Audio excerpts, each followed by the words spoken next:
கண்ணினுன் சிறுத்தாம்பினால் கட்டுண்ண பண்ணிய பெருமாயன் என்னப்பனில் நன்னி தெங்குருகூர் நம்பி என்ற கால் அன்னிக்கும் அமுதூரும் என்னாவுக்கே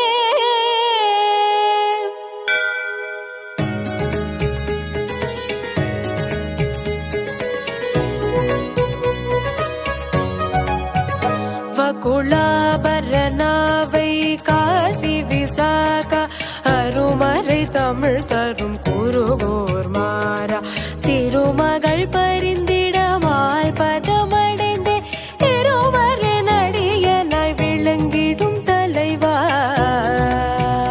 தலைவா குலாபரணாவை காசி விசாக அருமறை தமிழ் தரும் குருகோர் மாறா மாறா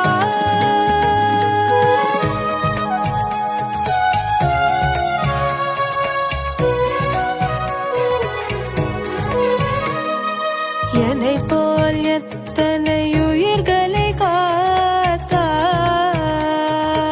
என்னை போல் எத்தனை உயிர்களை காத்தாய் வினைகளை எரிக்கும் வழி தன்னை சொன்னாய் முனைப்புடன் தமிழில் அடைக்கலம் வகுத்தாய் முனைப்புடன் தமிழில் அடைக்கலம் வகுத்தாய் நினைக்கு எட்டாத பதம் கிட்ட வைத்தாய் வகுலாபரணாவை காசி விசாக அருமறை தமிழ் தரும் குருகோர் மாறா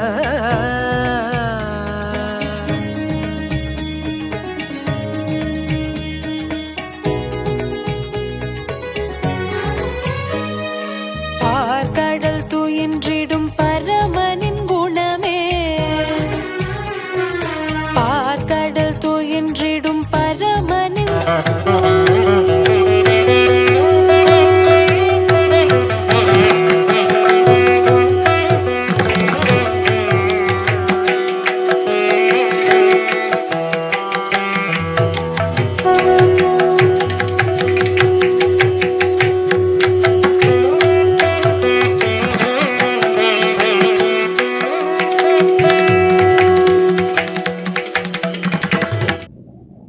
नमो विष्णुपादाय कृष्णप्रेष्ठाय भूतले श्रीमते भक्तिवेदान्त स्वामिन्निति नामिने नमस्ते सारस्वते देवे गौरवाणी प्रचारिणे निर्विशेष शून्यवादी पाश्चात्य देशधारिणे नमो महावदन्याय कृष्ण प्रेम प्रदायते कृष्णाय कृष्ण चैतन्य नाम्ने गौरद्विषे नमः नमो ब्रह्मण्य देवाय गोब्राह्मणहिताय च जगत्पिताय कृष्णाय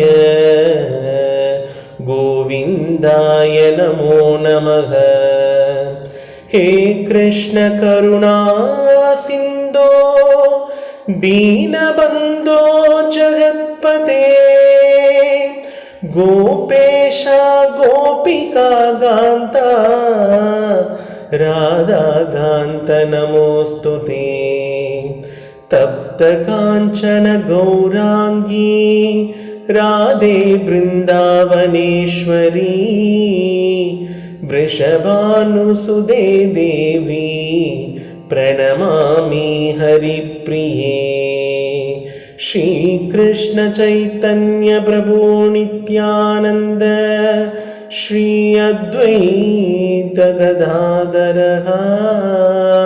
श्रीवासादि गौरभक्त वृंद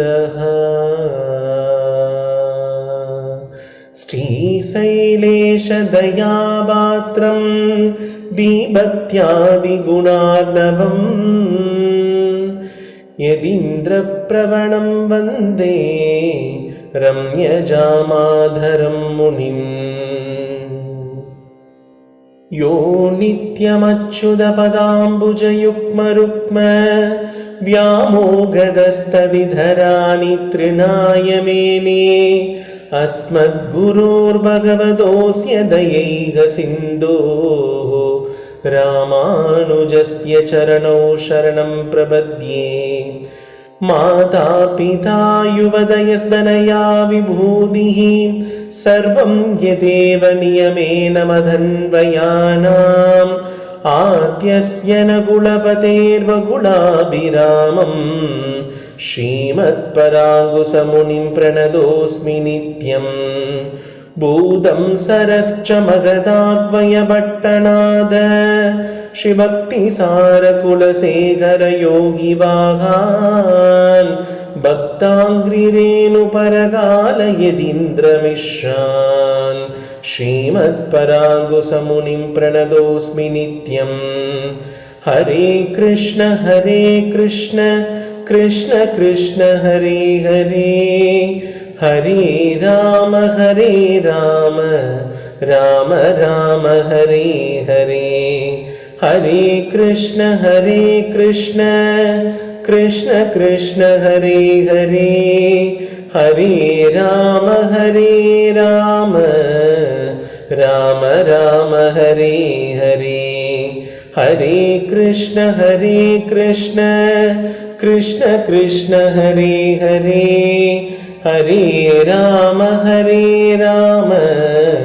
राम राम हरे हरे गोपिका जीवनस्मरणं गोविन्द गोविन्द गोविन्द नाम संकीर्तनं गोविन्द गोविन्द सद्गुरुनाथ महाराज की जय। भक्तामृतं विश्वजनानुमोदनं सर्वार्थदं श्रीषडगोपवाङ्मयं सहस्रसाघोपनिषत्समागमं नमाम्यகம் திராவிடவேதசாகரம் திருவழுதி நாடென்றும் தென்குருகூர் என்றும் மறுவினிய வன்பொருணல் என்றும் அருமறைகள் அந்தாதி செய்தான் அடியினையே எப்பொழுதும் சிந்தியாய் நெஞ்சே தெளிந்து மனதாலும் வாயாலும் வன்குருகூர் பேணும் இனத்தாரையல்லாதிரெஞ்சேன் தனத்தாலும் ஏதும் குறைவிலேன் எந்தை சடகோபன் பாதங்கள் யாமுடையவற்று. ஸ்ரீயப்பதியான பகவான் லோகத்தில் பலவிதமான க்ஷேத்திரங்களில் பலவிதமான ரூபங்களில் எழுந்தருள்றது உண்டு. ஒவ்வொரு க்ஷேத்திரத்திலையும் பகவான் எழுந்தருளும் பொழுது அவருடைய உகப்பு எப்படி இருக்கும் அப்படின்னா, அந்த க்ஷேத்திரத்தில் வந்து பிரார்த்தனை செய்யக்கூடிய எல்லா பக்தர்களுக்கும் இதே போல தரிசனம் காட்டி அருளணும், இதே போல தரிசனம் காட்டி அருளணும் அப்படின்றதுக்காகத்தான் பகவான் பலவிதமான திவ்ய க்ஷேத்திரங்கள்ல எழுந்தருள்றது உண்டு. அந்தந்த திவ்ய க்ஷேத்திரங்கள்ல யார் யாருக்காக பகவான் எழுந்தருளினாரோ அவரவர்களும் பகவானை இருக்கச் செய்ததும் யாம் பெற்ற இன்பம் இவ்வையகமும் பெறட்டும் அப்படின்ற ஒரு உயர்ந்த நோக்கத்திற்காகத்தான் பகவானை எல்லாம் எழப்பண்ணினது. நம்முடைய முன்னோர்கள் அப்படித்தான் அர்ச்சாவதார நிஷ்டையில இருந்தார்கள். அர்ச்சாவதார நிஷ்டை அப்படின்னா எல்லா இடத்துல இருக்கக்கூடிய தெய்வம் இங்கேயும் இருக்கு அப்படின்றதுக்கு அர்த்தம் இருந்தா அது அர்த்தம்தான். ஆனா அந்த அர்த்தத்தால நமக்கு சுகம் உண்டாகுமான்னு கேட்டா அது ரசிக்கும்படியான சுகமா இருக்காது. வெறுமனே ஒரு மனுஷன் சுகத்தை அனுபவிக்கிறதுக்கும் ரசிக்கும்படியான சுகத்தை அனுபவிக்கிறதுக்கும் வித்தியாசம் இருக்கு இல்லையா? ரசிக்கும்படியான சுகத்தில் ஒரு தர்ம நிஷ்டை இருக்கணும், அதுதான் ரசிக்கும்படியான சுகம். வெறுமனே இந்த மனது ஆசைப்பட்டு விட்டது அப்படின்றதுக்காக அனுபவிப்பது அது வெறுமனே சுகமா இருக்கலாம். அல்பம் தேக சுகத்துல கூட ரசிப்பு தன்மை இருக்கணும் இல்லையா? அதுல ரசிக்கும் தன்மை இல்லைன்னா தேக சுகமே நமக்கு சீ அப்படின்னு ஆயிடும். அப்போ இந்த ரசிக்கும்படியான சுகத்தில் நம்ம இந்த தெய்வத்தினுடைய நிஷ்டையில பக்தி செய்யணும். அது என்ன தெய்வத்தினுடைய நிஷ்டை? நீ போய் பகவான பாடி ஆடி பலவிதமான ரூபங்கள்ல பலவிதமான விதங்கள்ல நீ சேவிக்கணும்னு ஆசைப்படுறது மாதிரி பகவானும் உன்னை பார்க்கணும்னு ஆசைப்படுறார். உன்னை இப்படியெல்லாம் பார்க்கணும்னு ஆசைப்படுறார். ஆழ்வார்கள் வந்து பாடி சென்றார்கள், அவர்கள் மட்டும்தான் என்ன பாடணும் அப்படின்னு அவர் நினைக்கிறது இல்லையே. இன்னும் எல்லாரும் பாடணும், எல்லாரும் என்ன உகக்கணும். உகந்து அவர்கள் என்னுடைய பிரிவை ஏற்றுக்கொள்ள முடியாமல் தவிக்கும் போது, ராசா வாப்பா, நான் உனக்காக தான் இங்க இருக்கேன் அப்படின்னு பகவான் இறங்கி வருவார் இல்லையா? அந்த ஒரு நிலைக்குத்தான் சுவாமியே காத்துட்டு இருக்கார். அப்போ எல்லா இடத்துலையும் இருக்கக்கூடிய பகவான் இந்த கோவில்லையும் இருக்கார், என்னுடைய வீட்லையும் எழ பண்ணி இருக்கோம் நாங்க அப்படின்ற ஒரு எண்ணம் ஒரு பக்தனுடைய ஹிருதயத்துல வரக்கூடாது. இங்க இருக்கக்கூடிய பெருமாளுக்குத்தான் இவ்வளவு வைபவத்தை ஆழ்வார் சொல்லியிருக்கார். இங்க இருக்கக்கூடிய பெருமாளுக்குத்தான் இவ்வளவு ஏற்றம் அப்படின்றபடி பார்த்தால்தான் ஒரு பக்தனுடைய ஹிருதயம் நன்றாக பகவானிடத்தில் போய் ஐக்கியமாகும்.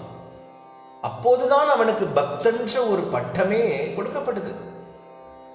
இது சம்பாதிச்சுக்கிறது கிடையாது, இது ஏற்படுறது. பகவானுடைய கல்யாண குணங்களை ஒவ்வொரு முறையும் ஒவ்வொரு விதமா ஒவ்வொரு ஆச்சாரியர்கள் நமக்கு எடுத்து காட்டினது உண்டு. அவை எல்லாமே தேவ பாஷையான சம்ஸ்கிருத பாஷையிலும் அற்புதமான அமுத மொழியான தமிழ் மொழியிலும் மாறி மாறி நாம் அனுபவிச்சது உண்டு. தமிழ் மொழியில் அனுபவிச்சது உண்டு அப்படின்னு சொல்லும் பொழுதே எல்லோருக்குமே ஒரு கேள்வி எழலாம். எனக்கு தமிழ் தெரியும், நான் தமிழ்ல அனுபவிக்கிறேன். யாரோ ஒருத்தர் வேற ஒரு தேசத்துல பிறந்திருந்தா அவர்கள் எப்படி தமிழில் அனுபவிக்க முடியும்? அது அவர்களுக்காக ஏற்பட்டதா அப்படின்ற ஒரு கேள்வி வருமே, அப்படின்ற ஒரு கேள்வி வரும். ஆக்சிஜன் ஒரு பேஷண்ட்டுக்கு பற்றாக்குறை ஆகும் போது கொடுக்கறதுக்கு எல்லா விதமான உபகரணங்களும் தயார் நிலையில இருக்கு. அது இந்த நோயாளிக்குத்தான் அப்படின்னு ஒரு ஸ்பெசிபிகேஷனோட இருக்கிறது கிடையாது. யாருக்கெல்லாம் பற்றாக்குறை ஏற்படுறதோ அவர்கள் எல்லோருக்குமே அந்த உபகரணம் வைத்து ஆக்சிஜன் சப்ளை கொடுக்குறாங்க. அதுபோல தமிழ் வேதமான திவ்ய பிரபந்தம் அப்படின்ற இந்த பொக்கிஷமானது தமிழர்களுக்கு அப்படின்னு கிடையாதுப்பா. நீ உலகத்துல எங்க வேணா போய் எந்த சம்பிரதாயத்தை வேணா எடுத்து பார்த்து அவர்கள் பக்தி செய்தார்கள் அப்படின்னு சொன்னா அந்த பக்திக்கு அடிப்படை, அந்த பக்திக்கு ஆதாரம் எது அப்படின்னா இந்த தமிழ் வேதம், இந்த திராவிட வேதம். கீதா விவரண ஸ்லோகத்துல கிருஷ்ண விருக்ஷ சமுத்பூதா கீதாமிருத ஹரிதகி மானுஷை கிம் ந காத்யேத கலௌ மல விவேஷினி. அதாவது கிருஷ்ணசுவாமின்னு ஒரு பெரிய மரம் இருந்துதான். அந்த மரத்துல இருந்து கீதா அப்படின்ற ஒரு அமிர்தமயமான அது ஒரு மருந்து. அது என்ன மருந்து? ஹரிதகி. அது ஒரு கடுக்காய்ப்பா. கடுக்காயா? நீங்க ஏதாவது ஒரு பழம் சொல்லுவீங்க, நல்ல சுவையான ஒரு உணவுன்னு சொல்லுவீங்கன்னு பார்த்தா ஏதோ கடுக்காய்ன்னு சொல்றீங்க. ஆமா, கடுக்காய் தான். இது என்ன கடுக்காய்? கடுக்காய் எதற்கு? நம்முடைய உடல்ல இருக்கக்கூடிய மலத்தை எல்லாம் நீக்கக்கூடியது இல்லையா கடுக்காய்? ஆனா இந்த கீதைன்ற கடுக்காய் உன் மனதில் ஏற்பட்டிருக்கக்கூடிய மலத்தை எல்லாம் நீக்கிடும். மனதில் ஏற்பட்டிருக்கக்கூடிய மலத்தை எல்லாம் நீக்கிடும் அப்படின்றதுனால இது என்ன? இது முக்காலத்துக்கும் பொருந்தும். ஏற்பட்ட மலத்தை கழிச்சிடும். சாப்பிட்டு இருக்கும் பொழுது ஏற்படாது. இனி ஒருவேளை நீ எங்கேயாவது தடுக்கி விழுந்தாலும் நீ எப்பயோ சாப்பிட்ட இல்லையா, அதன் பொருட்டு உன்னை காத்து அது ரட்சிக்கும். ஆழ்வார் சொல்றது மாதிரி அப்போதைக்கு இப்போதே சொல்லி வைத்தேன் அரங்கமா நகருளானே. ஆனா இந்த கீதைன்ற கடுக்காய நம்ம எல்லாம் சாப்பிடுறதுக்கு தயங்குறோம். ஏன் தயங்குறோம்? நம்முடைய வாசனை அவ்வளவு ஆழங்கால் பட்டு நிற்கிறது. நம்முடைய வாசனை அது போல திராவிட வேதமானது இந்த கலி கல்மஷ தோஷத்தை எல்லார்கிட்ட இருந்தும் நீக்கிறதுக்காக வந்தது. இந்த கலி கல்மஷ தோஷம் யாருக்கு தான் இது பீடிக்கல?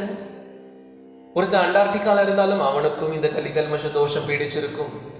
இன்னும் 100 வருஷம் கழிச்சு யாராவது பிறக்கிறாங்க, அவர்களுக்கும் இதே தோஷம் பீடிக்கும். நமக்கு முன்னாடி இருந்தவர்களுக்கும் இதே தோஷம் பீடிக்கும்.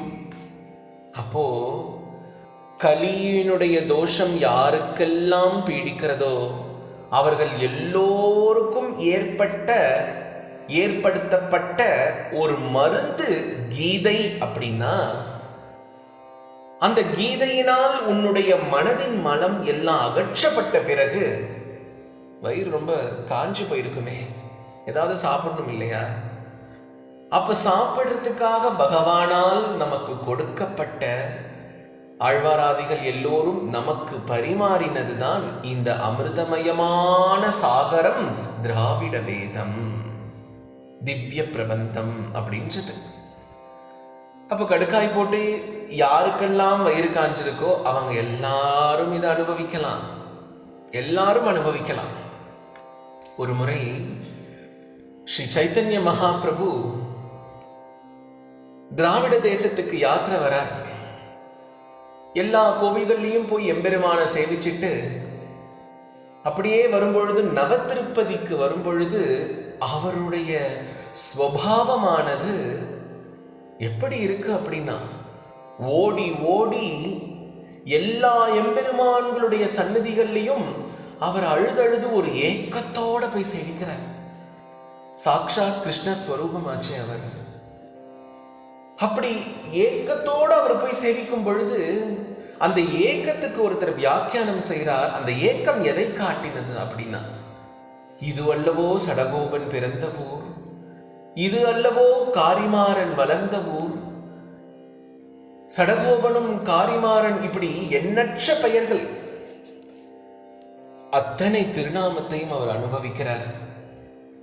இவர் வங்காள தேசத்திலிருந்து வந்து திராவிட வேதத்தினுடைய சாரமான ஆழ்வாராதிகளை எல்லாம் சேவிச்சு இங்கிருந்து அவர் நிறைய பொக்கிஷங்களை அவருடைய தேசத்துக்கு கொண்டு போய் கிருஷ்ண பக்தியை வளர்க்கிறார்.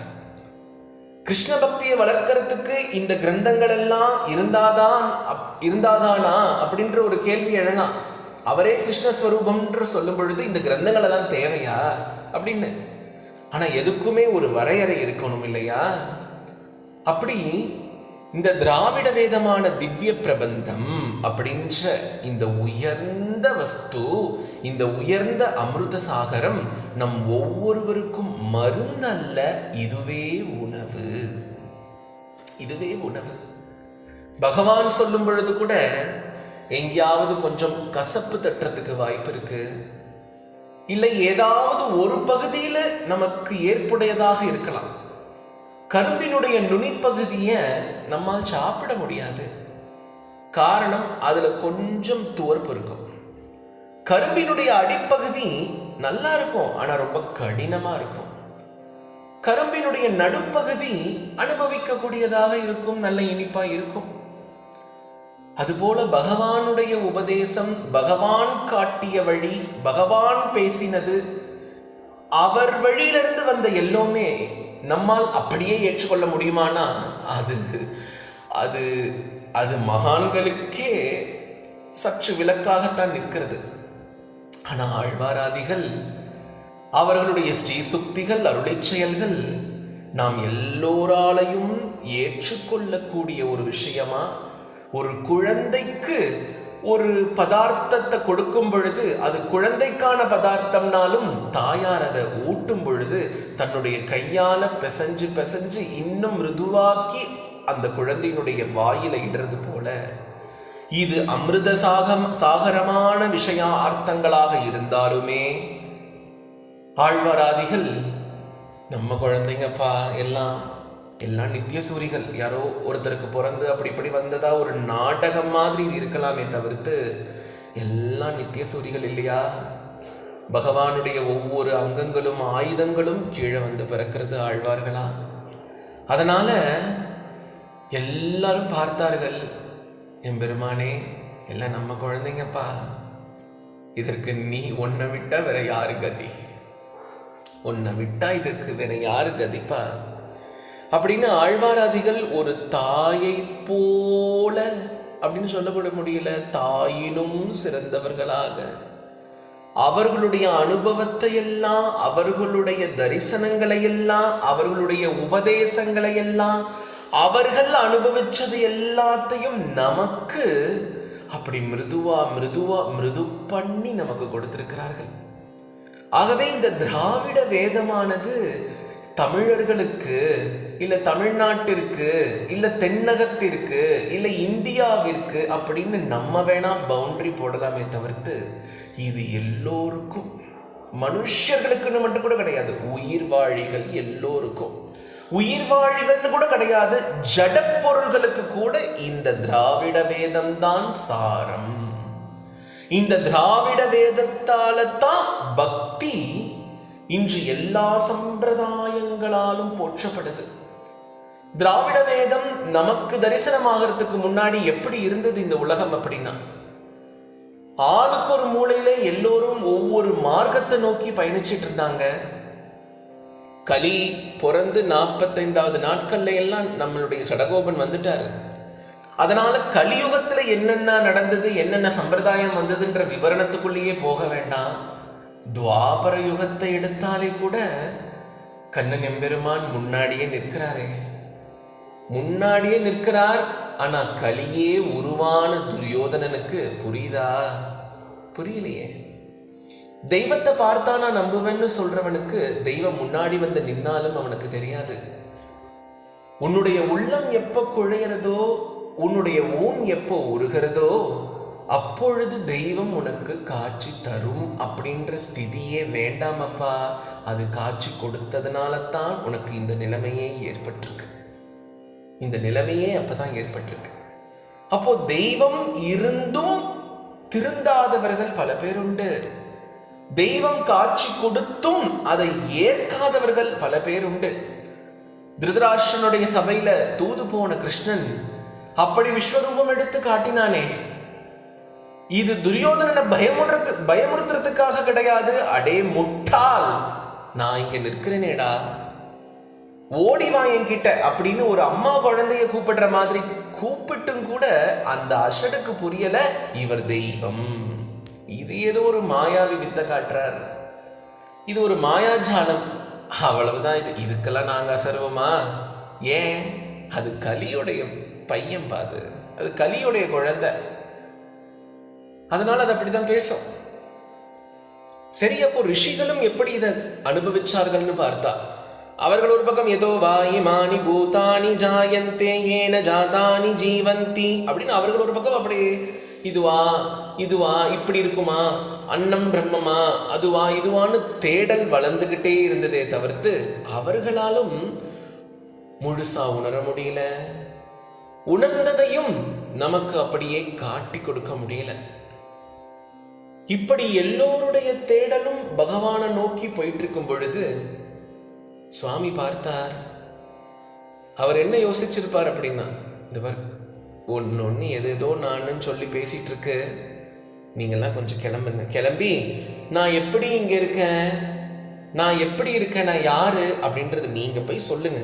எல்லாம் ஒன்னொன்னு இந்த கண்ணாம்பூச்சி விளையாட்டு விளையாடும் பொழுது அம்மா ஒரு பக்கம் ஒளிஞ்சுக்கிறா, குழந்தை தேடுது தேடுது தேடுது, எங்கெங்கயோ தேடுது.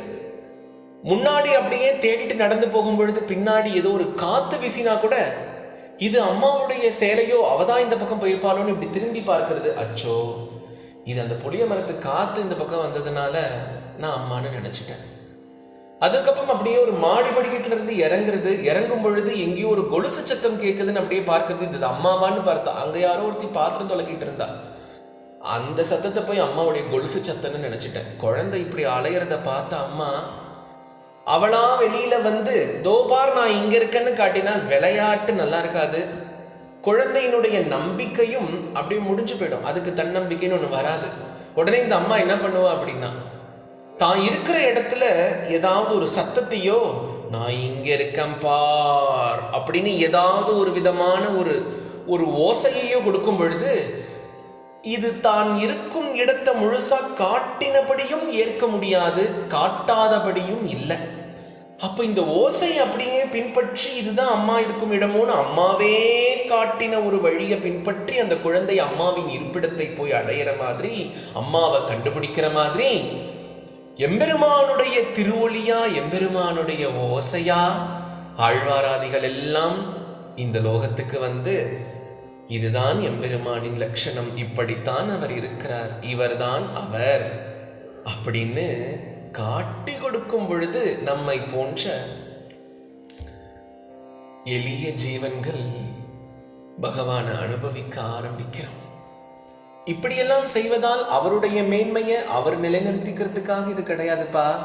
ந தஸ்ய காரியம் காரணம் ச வித்யதே ந தத் சமஸ்சாம் யதி கஷ்ட திருஷ்யதே பராஸ்ய சக்திர் விவிதைவ ஷூயதே ஸ்வாபாவிகி ஞான பலக்ரியாச்ச. அவர் ஏதாவது ஒன்று அச்சீவ் பண்ணணும்னு ஏதாவது இருக்கா? இல்லை அவருக்கு ஏதாவது ஒரு உறுப்பு, ஏதாவது ஒரு ஆர்கன் மூலயமா அந்த ஆக்ஷனை வெளிப்படுத்தணும்னு ஏதாவது இருக்கா? அவருக்கு சமமாகவோ இல்லை அவரை விட மேலவோ ஏதாவது இருக்கா? அவருடைய அந்த காம்பீரியத்தை தான் இப்போ நான் சொன்ன இந்த ஸ்லோகம் இருக்கே அது காட்டுறது. காம்பீரியத்தை அப்படியே காட்டினாலும் புரிஞ்சுக்கிற தன்மை அப்புறம் இருக்கட்டும், தாங்கிக்கிற நிலை நமக்கு இல்லை. சௌலபியத்தை அப்படியே காட்டினாலும் ஏமாறாம போயிடுவோமானா நமக்கு தெரியாதே. அப்போ இது எந்த ரேஷியோல எந்த ஒரு அளவுகோலால் நமக்கு அளக்க வேணும்ன்ற ஒரு நியமம் தெரிஞ்சவர்கள் யார் அப்படின்னா இந்த ஆழ்வாராதிகள். ஸ்ரீநாத சம்பிரதாயமா இருந்தாலும் சரி, இல்ல பிரம்மமத்வ கௌடிய சம்பிரதாயமா இருந்தாலும் சரி, இல்ல ஸ்ரீ சம்பிரதாயமா இருந்தாலும் சரி, வேற எந்த சம்பிரதாயமாக இருந்தாலும் சரி, ஏன் நீ ஒரு சைவ மரபுல இருக்கக்கூடியவனாக இருந்தாலும் சரி, எல்லோருக்குமே ஆதாரமாக இருக்கக்கூடியது இந்த திவ்ய பிரபந்தம். இந்த திவ்ய பிரபந்தம் தான். இந்த திவ்ய பிரபந்தத்தில் இருக்கக்கூடிய ஒவ்வொரு விஷயங்களையும் எடுத்து எடுத்து அனுபவிச்சுதான் அந்தந்த ஆச்சாரியர்கள் அவரவர்களுடைய அனுபவத்தை அவரவர்களுடைய பரம்பரைக்கு எடுத்து காட்டுகிறார்கள். வல்லபாச்சாரியருடைய சரிதத்தை எடுத்து பார்த்தா அவருக்கும் திவ்ய பிரபந்தத்தினுடைய மகிமை தெரிஞ்சிருக்கு. சைத்தன்ய மகாபிரபு திராவிட தேசத்துக்கே வந்து திவ்ய தேசங்களை எல்லாம் சேவிச்சு இங்க இருக்கக்கூடிய பொக்கிஷங்கள், இங்க இருக்கக்கூடிய விஷயார்த்தங்களை எல்லாம் எடுத்துட்டு போய் காட்டி வழிகாட்டி அமைக்கிறார். கௌடிய சம்பிரதாயத்தை வழிகாட்டி அமைக்கிறார். சம்பிரதாயத்தை அவர் ஏற்படுத்தல, ஆனா வழியை காண்பிச்சு கொடுக்கிறார். இது போல எண்ணற்ற சம்பிரதாயங்கள் இவர்கள் எல்லோருக்குமே ஆதாரமா திகழ்வது இந்த திவ்ய பிரபந்தம். சரி, இந்த திவ்ய பிரபந்தத்துல எல்லா ஆழ்வார்களும் இருக்கிறார்களே, இந்த ஆழ்வார்களுடைய பெருமை எப்படிப்பட்டது? வேதம் தமிழ் செய்த மாறன் வகுளன் சடகோபன். யார் அவர்? என்ன பண்ணினார்? யாராவது ஒருத்தர் நல்ல சமையல் செய்யக்கூடியவர்கள்ட்ட போயிட்டு இந்த விஷயத்தை எப்படி பண்ணணும் அப்படின்னு கேட்டா அவர்கள் எல்லா குறிப்புகளையும் சொன்னாலுமே நமக்கு அந்த குறிப்பின்படி செய்யும் பொழுது அந்த ருச்சி நமக்கு கிடைக்கிறது இல்லை. நாமும் திரும்பியும் போய் அவர்கிட்ட நிற்போம், நீங்க சொன்னபடிதான் செஞ்சோம், ஆனா ருசி இல்லையே. அவர்கள் பார்ப்பார்கள், சரி இரு நானே வரேன் அப்படின்னு அவர்கள் வந்து நமக்கு செஞ்சு காட்டுவாங்க. அப்புறம் தான் தெரியுது, கடுகு போடணும்னு அவர் சொன்னார்கள், நானும் கடுகு போட்டேன். அந்த கடுகு எப்போ போடணும், எப்படி போடணும், எவ்வளவு போடணுன்ற அந்த அர்த்தங்கள் இது எல்லாம் அவங்க செய்யும் போது தான் நமக்கு தெரியுது. அதுபோல தெய்வத்தின் நிலையறியணும், தெய்வம்னா யாருன்னு தெரியணும். ஒன்று நான் தெய்வம், நீ தெய்வம், இது தெய்வம், அது தெய்வம், இந்த க்ஷணம் உண்மை, அடுத்த க்ஷணம் பொய், ஒரு க்ஷணமும் ஒருவன் உயிர்த்து இறந்து இறந்து உயிர்த்து வருகிறான் அப்படின்னு யார் யாரோ ஏதோ பேசிட்டு இருந்தாங்க. ஒன்று நான் முன்னாடி போய் நின்னதுக்கு அப்புறம் கூட வான்னு ஒரு வார்த்தை சொல்லலை, சரி போகும்போது கூட போயிட்டு வான்னு ஒரு வார்த்தை சொல்லலை. அவர்கள் ஏதோ ஒரு நிலையில இருந்தாங்க. என்னை பத்தி என்னன்னு தெரிஞ்சிருந்தும் கூட கஷ்ட காலத்துல கிருஷ்ணா கோவிந்தா அப்படின்னு யாரோ ஒருத்தி கத்தினா, அது கஷ்ட காலத்துல தான். மற்ற நேரங்கள்ல அவ அனுபவிச்ச கஷ்டத்தை என்கிட்ட சொல்றதுக்கு தான் அவளுக்கு நேரம் கிடைச்சதே தவிர்த்து என்ன முழுசா அவ அனுபவிக்கல. இப்படி சுவாமிக்கு பலவார குறைகள் இருந்திருக்கு. அவர் பார்த்தார், சரி இரு, இதற்கு ஒரு தீர்வு வேணும்னா சரி இரு, நானே வரேன் அப்படின்னு அவரே கிளம்பி வந்தார்.